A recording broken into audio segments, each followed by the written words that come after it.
In the late 1980s, the US state of Virginia was struck by a cruel killer. He was so prolific, so horrible, so extreme. We're not dealing with an ordinary killer. His violent campaign spreading terror. If you're not feeling safe where you are, then just nail your window shut. This place was like scared to death. The murders were slow and sadistic. The strangulation, tightening it, releasing it, reviving her, doing it again and again and again. But what drove these heinous crimes? What is sadistically important is that he is in total control over the victim. He was a bad guy. Was the twisted perpetrator born to kill? Richmond is sort of a compact city. There's a healthy mix of people who are well off and people who are not. In the mid-1980s, the affluent areas of Virginia's capital were far removed from its more troubled neighborhoods. Richmond was sort of a sleepy southern town. Any crime you heard of was gang crime, tucked away someplace in the city that, you just didn't think anybody but the bad guys went to. One seemingly safe haven was the peaceful district of Southside. The homes are old, they're large, made out of brick, and so it's a nice place. But during September 1987, Richmond detective Ray Williams received a call that would shatter this suburban serenity. 10 o'clock in the morning on a Saturday, we had a DOA, unusual DOA, strangulation. If it's a strangulation, it's probably somebody she knew, because, I have close and personal like that. I'm thinking first place I'll look is associates and boyfriends. The detective's initial suspicions proved to be wide of the mark as he entered the first-floor apartment. First thing I said is, uh-oh, I've never seen in my entire career anything like this. I knew that we had a special case here. There were certain things that stood out which suggested to us that something ritual was going on. As I look in, she's lying face down on the bed, upper torso was hanging off the bed. She had one hand tied behind the other with shoelaces. And they tied them to a point to where they would, if you pull one, you tighten the ligature. He then had two socks wrapped around her neck and a 16-inch vacuum cleaner extension twisted in the ligature. The victim, although she was sexually assaulted, was redressed after the crime. There was a large deposit of pure, uncontaminated seminal fluid, which could have only come from masturbation. The victim of the horrific attack was 35-year-old magazine accounts clerk Debbie Davis. Debbie was my bookkeeper. She lived alone. She'd been married briefly and divorced. Warm smile, very engaging, very friendly. Ray Williams and Glenn Williams came to my door. They were here to tell me that she'd been murdered the night before. I think I just nearly fainted. I never could imagine anything that could happen to a friend of mine. This sweet woman didn't have an enemy in the world. Faced with a seemingly motiveless murder, investigators attempted to piece together the killer's movements. Of course, we do the walk around, we check behind the bushes, we check all under here. The intruder's entry point soon became apparent. Then we noticed the kitchen window had a rocking chair below it. Now he balanced that rocking chair right here, cut the screen and crawled right in that window. It told me one thing, it told me it would be somebody very agile, somebody very strong. You can see, I'm standing here and the rocking chair is probably, the seat of the rocking chair is no higher than where that vent is. So look how high he's got to be strong enough to lift himself up and then get in that window. And I'm saying, this guy's got to be a hell of an athlete to be strong enough to do that. And we feel like when he gained entry, he was there waiting for her to come home. The perpetrator would use his time to prepare for the attack. He used materials that were on the scene. He didn't bring things with him. And the killer's use of the homemade tourniquet was chillingly sadistic. And he raped her and choked her, and then she would come to and he would choke her again, and he repeated this process a number of times. It was particularly brutal.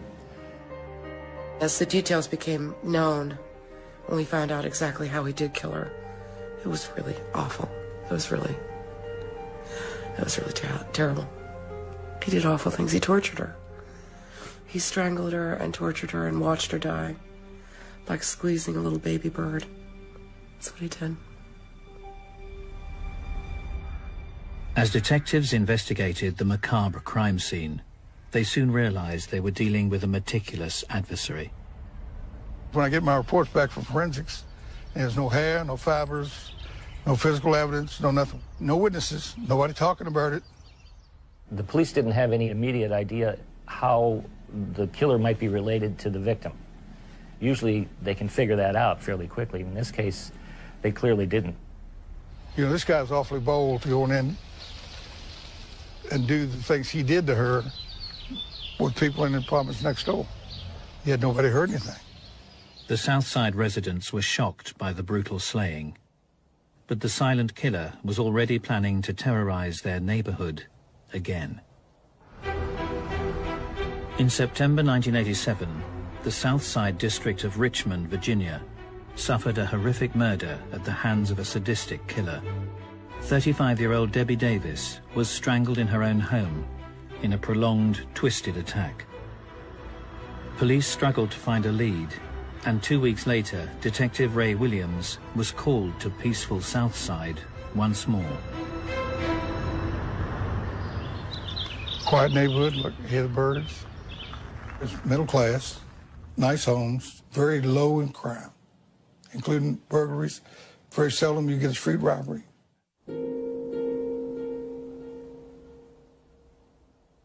The first impression of Dr. Susan Hellam's house told nothing of what lay inside. No evidence of forced entry in the front. Walk in, go back to the kitchen. Didn't see anything disturbed. Police were acting on a gruesome discovery made by the doctor's husband on his return home after a late night at work. Went upstairs, the bed was messed up, the sheets were all in disarray, and I could see the louvered doors on the closet that were open. And as I look over, I could see her hip and legs outside the closet. Dr. Susan Hellam's, a neurosurgeon at the Medical College of Virginia, was found. She was, in addition to sexually assaulted identical to Debbie Davis, she was savagely beaten. We're not dealing with an ordinary killer. We're dealing with a very unique personality. It was clear that whoever had killed her had surprised her somehow, had gotten into the home through an open window. The perpetrator had demonstrated exceptional agility.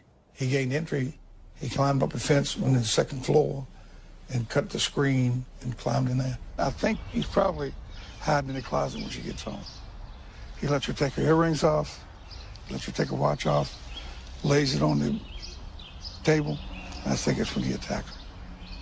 One of the most brutal murders I've ever seen. As with the killing of Debbie Davis 2 weeks earlier, the intruder had meticulously covered his tracks. Nothing was left, not a fingerprint, not a hair, nothing that could be used to identify the perpetrator of the crimes. The only thing that was left were seminal secretions. Investigators were also horrified to discover the sadistic use of a homemade tourniquet. The florid petechiae in her eye caused the medical examiner to suggest that the strangulation of her might have taken up to 20 minutes or more. It was a situation of tightening it, to cause her to suffocate, releasing it, reviving her, doing it again and again and again. What is sadistically important is that he is in total control over the victim, and having her die slowly and having her suffer and having her know that he is in complete control of her life is arousing to him. And so he's going to try to prolong her agony as much as he possibly can in order to satisfy himself. The unique sadistic traits displayed in both the Southside killings brought police to a chilling conclusion. We knew at that point in time that something was going on. The rituals, the alteration of the crime scene were identical in both scenes, so we knew we were looking for one person. I said, it's the same son of a bitch killed Debbie Davis, killed her. And I mean, the city went into a panic.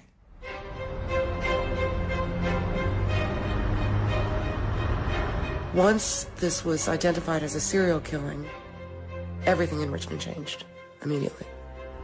You could walk through Forest Hill Avenue, every light over there was lit. Every lock, deadbolt lock, in every hardware store sold out. We had somebody come in and say to women in particular, if you're not feeling safe where you are, then just nail your window shut. Man, this place was like scared to death. As the pressure mounted, police would turn to the FBI for a profile of the killer, now dubbed the Southside Strangler. We tended to think, quite candidly, that we were looking for a white guy, probably about 30 years old, somewhere in that neighborhood. Intelligence, he'd be a loner, he wouldn't talk about his crimes, he'd roam at night. The previous history of this, we didn't know whether it was in Virginia or somewhere else in the United States, but that this wasn't a beginner. This was an experienced individual who had done this. As the police investigation progressed, a clue came to light. The victims were unwittingly connected. Debbie Davis worked as a bookseller in a bookstore at a mall. And we went back through all the records and found out that, in fact, Dr. Susan Helms had actually purchased books in that store and had written a check to Debbie Davis for a purchase of books in that store. The two victims had frequented the Cloverleaf Mall in nearby Chesterfield County. This entire area here was stores and stuff. People drove up into it, and then you could walk into the mall, and there were different stores inside. The popular hangout was often bustling with shoppers, but amongst the crowds, a solitary figure would go unnoticed. 25-year-old Timothy Spencer wasn't known to many of the locals. He was over 100 miles away from his hometown of Arlington, Virginia, a quiet suburb of Washington, D.C. Arlington is pretty much, they call it a bedroom community. It's more residential than anything. It has its areas that are more dangerous than others, obviously. It's typical of any close-in suburban area of a major metropolitan city. Born in 1962, Timothy Spencer was raised in the Green Valley district of town. There's little small dead-end cul-de-sacs that run up all down through here. I would describe it as a lower income neighborhood. However, it has areas where there's very hard-working people lived here for years and years. His mother and his father were both, had some college, they had jobs. They were divorced at some point. Spencer's mother juggled a busy life, bringing up her children as a single parent. My mom is the best mom in the world. She provided everything. She spent time with us. We had meals at the table. So we were pretty much a structured family. As the older sibling, Timothy would naturally look out for his younger brother. It was Christmas, and I got an orange bike with the training wheels on it. So we go out on the street, and he was like, hey, first thing we gotta do, we gotta take these training wheels off. And for about 5 hours, we just rode around, and he was behind me with his hand on the seat, just guide me. And it's funny because I ran right into a car. Boom! And he said, you can't be looking back at me. You got to keep your eyes on the road, and, just a whole spiel. So he was definitely, a loving brother. Although quiet, Spencer stood out in the neighborhood. He was gorgeous, man. My brother was dynamite gorgeous. I used to be with him and people scream because he looked so good. Hazel eyes. That's what made him unique. They changed like the weather. He was always quiet around everybody, but when he and I were together, it was, we would talk like brothers and laugh and, tell each other things, and that's my big brother, man. A person who becomes singled out because of they're very attractive or they're very unique in a way that people respond to and treat as if they're quite special, especially if they're already narcissistic, they will believe that they should be accorded certain treatment, and when they don't get it, they could get angry. Spencer increasingly struggled to conform.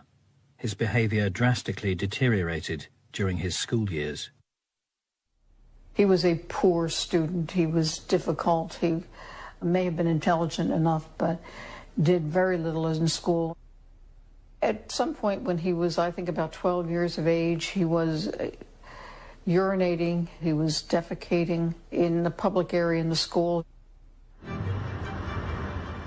But Timothy's rebellious actions were not confined to childish pranks. He also had history as an arsonist. It kind of is up above where the cul-de-sacs are.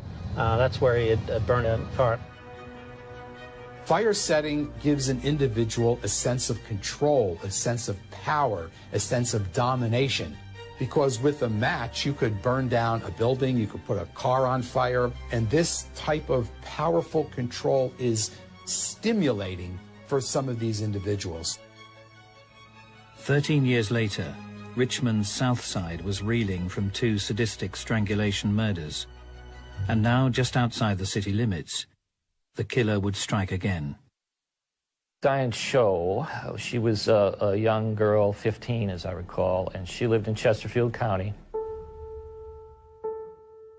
The teenager was a diligent student with her sights set on medical school.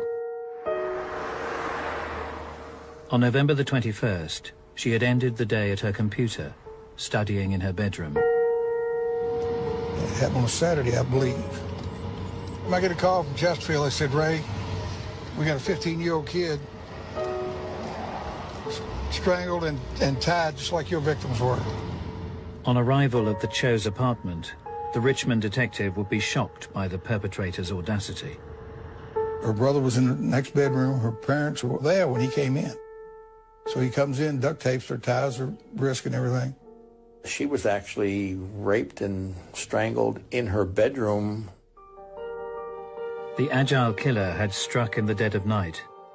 The entry point through a window was consistent with his prior murders. And he spent, quite a bit of time in there with her, and apparently he never made enough noise to wake up her parents who were in this house. She was covered with a sheet draped across her private areas. Anyone who's posing victims in a specific way is trying to extend the crime scene. They want something to radiate out from their crimes in a way that will make them feel powerful again, just thinking about it. Previous cases had led FBI profilers to suggest that the perpetrator was statistically more likely to be white. But a discovery at the crime scene suggested otherwise. He left one hair inside, rolled up. It was rolled up in the bed sheet. So they collected that, and all they could tell us was it's consistent with being Negroid hair. But as detectives set to work on this long-awaited lead, they were unaware that the killer was about to strike again. During the autumn of 1987, the prosperous city of Richmond, Virginia, was struck by a serial killer. The Southside Strangler had thrown the state capital into turmoil, with the sadistic killing of 3 women. Little evidence other than seminal fluids had been left at the crime scenes, although investigators would establish a link between the victims. All had frequented the popular Cloverleaf Mall. Diane Cho lives less than a mile from here. Debbie Davis worked here at a bookstore, and Susan Helms shopped here often. And the Cloverleaf Mall was still a popular hangout for 25-year-old Timothy Spencer. The pensive loner had plenty to reflect on as he seemingly watched the world go by. He had been in trouble of various kinds since he was about 9 years of age. He got into crime early and stayed in it. Travis Spencer recalls how his older brother's behavior deteriorated on the streets of his hometown of Arlington. It was several guys that pretty much terrorized the neighborhood, and he just happened to be one of them. Now, if thieving was a sport, he would have been number 1. If you told me he stole your hubcaps, I would believe that. If you would have told me he stole your eyebrows, I would believe that. My only previous experience with him was the burglary from when he was a juvenile. All I remember is that I had to get his mother's permission to get his fingerprints. Because I thought that I had to do that as well to be accepted. I had a friend of mine, we go in the store, we had stolen some candy. The guy jumps around the corner and says, "Stop, thieves!" So the police came, the officer put us in the back. We get to my house. My mom came to the door and saw it was me, and her whole face changed, like, no. And when my brother got home, I'm like, yeah, this is our bonding moment.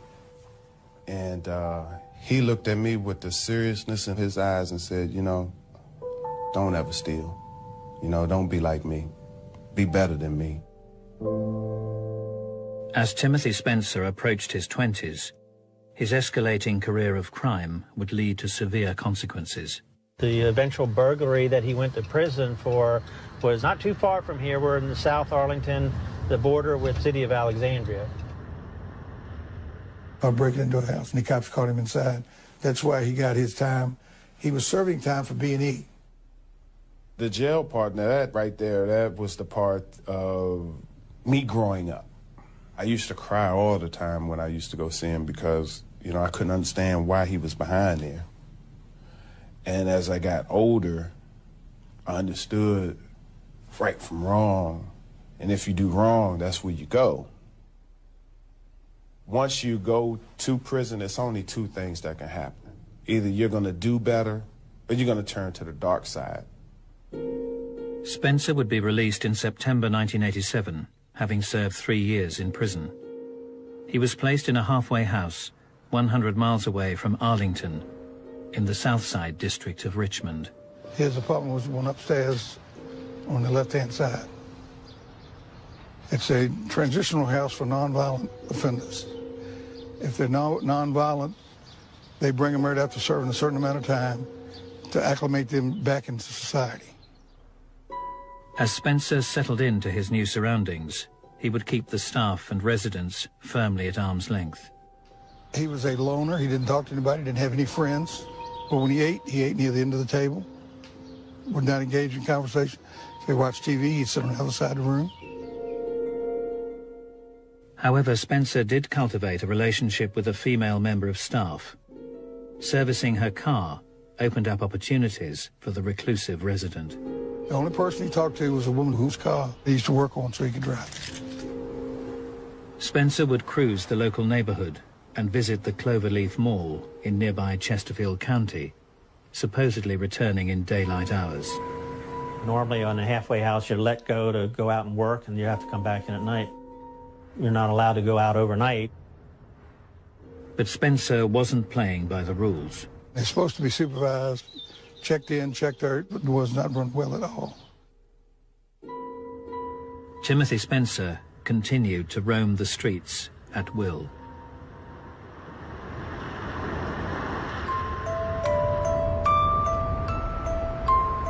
As the residents of Richmond continued to be plagued by the South Side Strangler, 100 miles to the north, the city of Arlington appeared to be far removed from the killer's grip.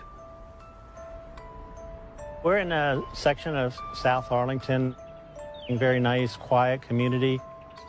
It's very close to Washington. I believe actually that Richard Nixon lived there at one time before he became president. Very, very pleasant and very convenient place to live, and very little crime. As the end of November approached, the local community was preparing for Thanksgiving weekend. One such resident was publications editor Susan Tucker.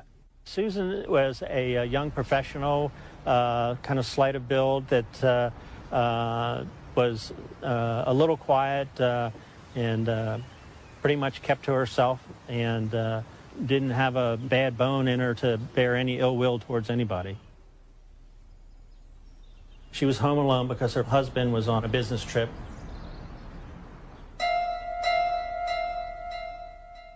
As Thanksgiving weekend drew to a close, Arlington detectives were called to Susan's address in the Fairlington district.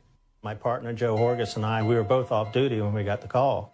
On the outside, it was pointed out to me where it was suspected the point of entry, which was like a basement window. Underneath these metal balconies, there'd be a small window that's used to ventilate a laundry room or a basement area. Things were ransacked. You come up the steps. Right at the bottom of the steps was a purse that was scattered. The contents of it were strewn around. As the detectives headed to the first floor, they were faced with a scene they would never forget. Susan Tucker was lying nude on the bed with her hands tied behind her back, and there was a rope going from her hands and feet to her neck. She died from strangulation by ligature. Miss Tucker's body was not found for a number of days, so obviously that's going to add to the unpleasantness of the scene. Terrible, terrible scene. What I remember as much as anything was the horrible smell in the house. The sordid scene would reveal another twisted element to the attack. There was an unusually large amount of semen outside on this blanket or whatever it was. The thought was that as he was killing her, he was probably masturbating.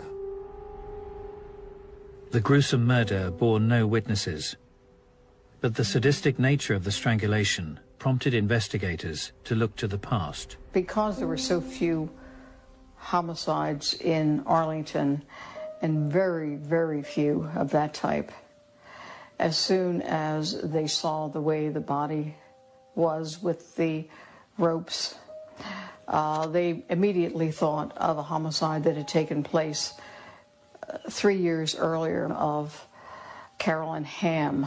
A local man was serving time for Caroline's murder, but with the similarities between the attacks difficult to ignore, detectives were now beginning to question whether the right man had been convicted. Carolyn Hamm was found with a rope going from her neck up over a pipe down to the bumper of a car. She was tied with her hands behind her back. Investigators also recalled a string of unsolved sexual attacks that had featured similar sadistic traits displayed in the murders of Carolyn Hamm and Susan Tucker. I knew that there was a rapist who was working the area, breaking into apartments. They called him the Black Masked Rapist. He was so prolific. He was in a home with his ropes, waiting for a woman to come home. Had to be one of the scariest things imaginable. I called the FBI profile unit. They agreed that the odds are that this black rapist is my murderer. And they gave me some vital information that when the first girl was raped, The perpetrator took her from one area and took her to another area. There's a real good chance that the suspect lived in that area because he would have taken her to somewhere where he was comfortable. The reason they're within a comfort zone is because they're trying to do this in a way that they won't get caught. They know the streets, they know, the patrol cars, they know various things about the buildings that they might be entering and the person they've been following and the person who seems to be vulnerable. So there'll be kind of a buffer area around their immediate home or business. As Arlington detectives focused their efforts, potential suspects were whittled down. There was someone that had been bothering me 5 or 6 years earlier who was doing burglaries.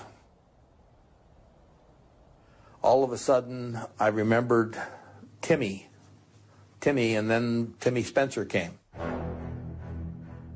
The 25-year-old career criminal had been brought up in the Green Valley area of Arlington.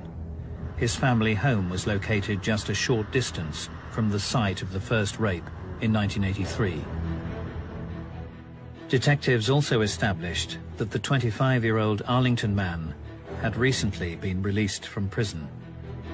So we called up the parole office, and that's where we found out that he was actually in a halfway house in Richmond.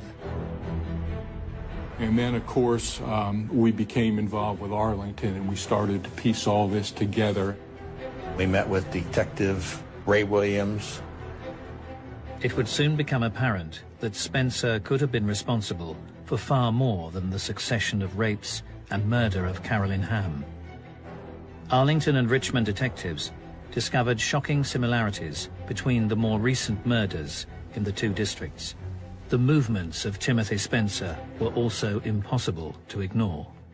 Got the sign-out sheets from Halfway House. Every time he was signed out, coordinated with every murder. Not only did he sign out for every one of the murders down in Richmond, but he requested and received a furlough or whatever it is to come to Arlington for Thanksgiving, the weekend that Susan Tucker was killed.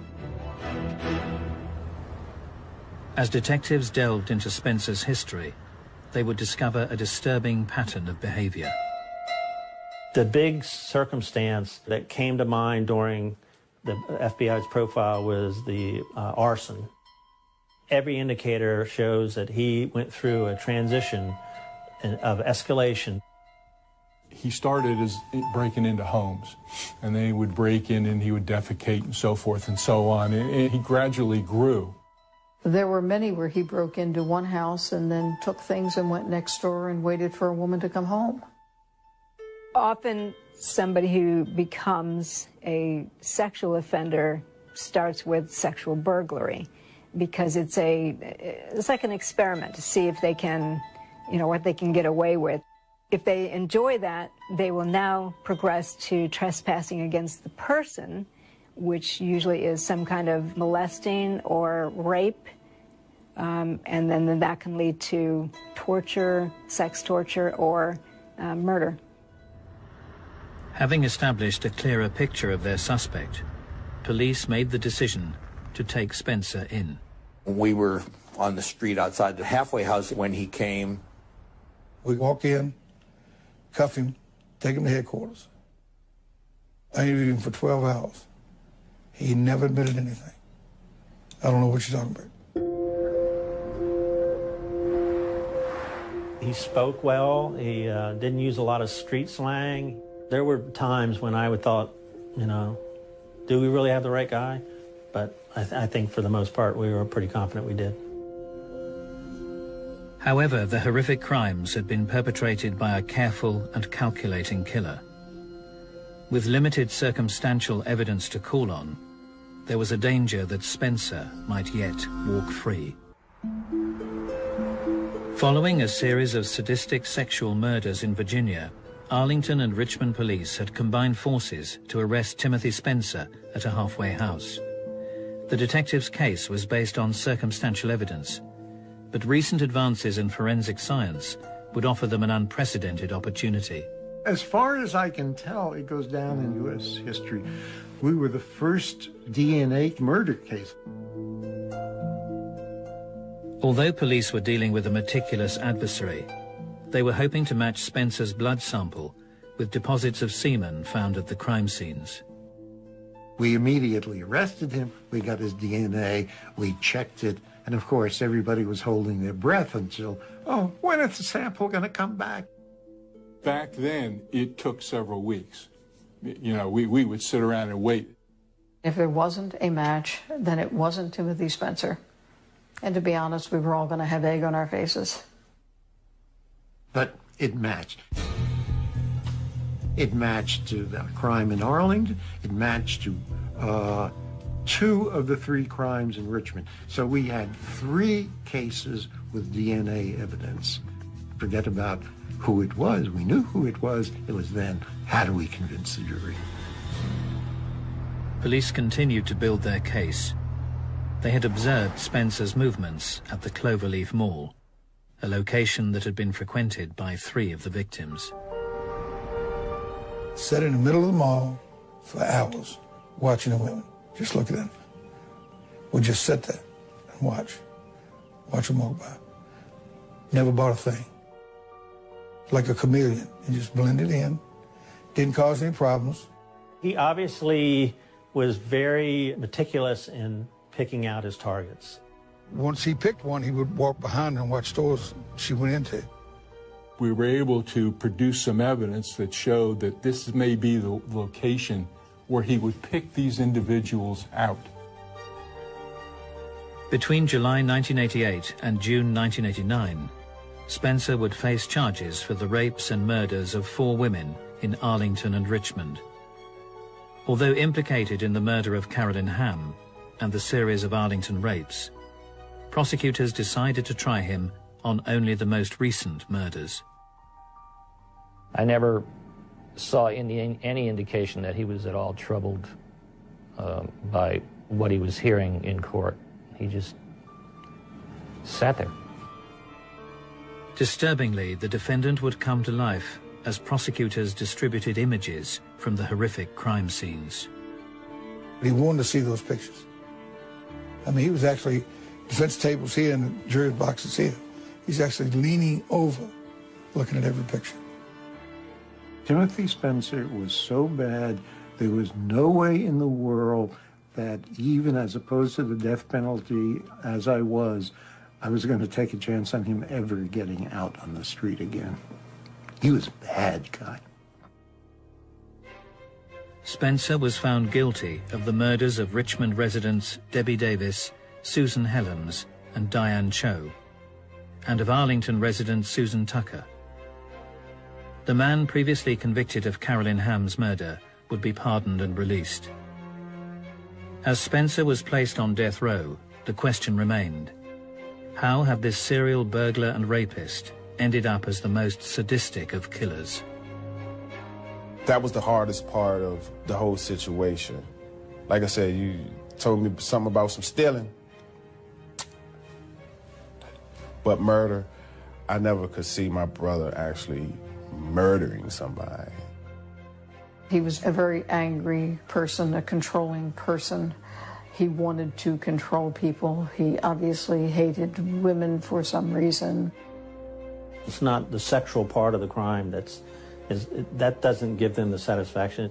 For some reason, they've harbored this inner anger towards women. He's escalated to his torturing people. The torture part is part of the anger and releasing that anger towards your victim. It's like an experiment to see if they can, what they can get away with. Once they have someone and they've subdued them and they know that that person's not going to escape, they want to prolong that feeling of power over this person. But what was the root of this twisted fury? Was Timothy Spencer a born killer?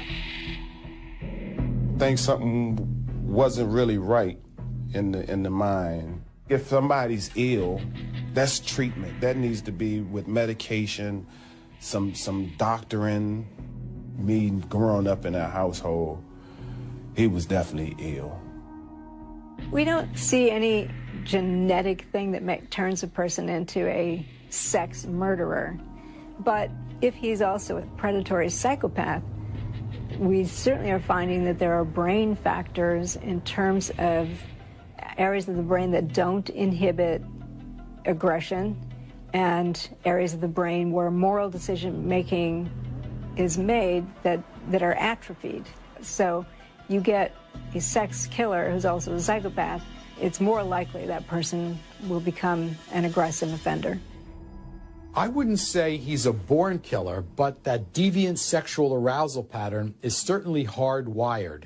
And with other events in individuals' development and childhood could set the stage for somebody to act out.